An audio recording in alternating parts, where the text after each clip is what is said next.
Now, the rest of the story. It's a chilly, sunny December day in Chicago.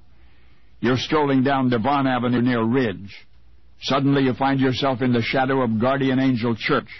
Beautiful old red brick building with domes and spires. Just beyond Guardian Angel is St. Henry's Cemetery. Small cemetery by Chicago standards, not even a block long and half as wide. Many of the monuments are tall and impressive, inscribed with German names and German phrases suggesting this neighborhood's ethnic past. A blanket of snow has obscured most of the headstones here, but go ahead, your boots are warm. Linger a while amid the markers. Brush the snow from that one over there.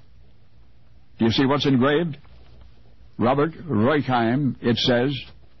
You can tell by the dates that he was only 8 years young when he died. In fact, it was on a December day, like this one, that little Robert was laid to rest in St. Henry's more than 85 years ago.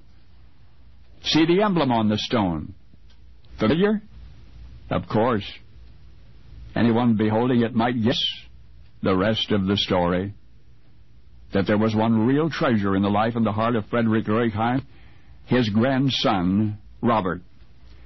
Mr. Roigheim, a German immigrant, worked on a farm until 1871. Then he managed to save $200 from his wages and opened a small popcorn stand in Chicago.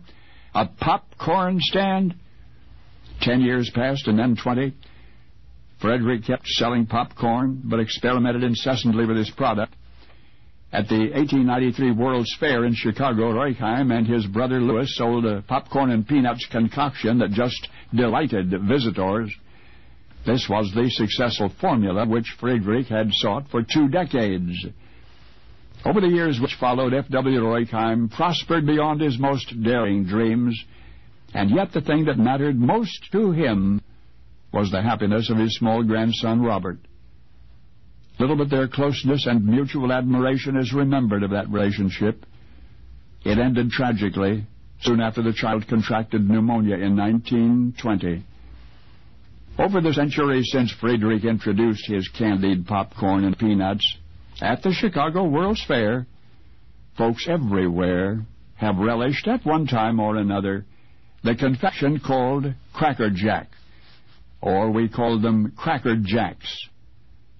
But now let's never forget what really mattered to the inventor, F.W. Roigheim, because you have visited the grave of his dearest companion, his grandson, Robert. You've seen the emblem on his headstone, whether you've seen the headstone or not.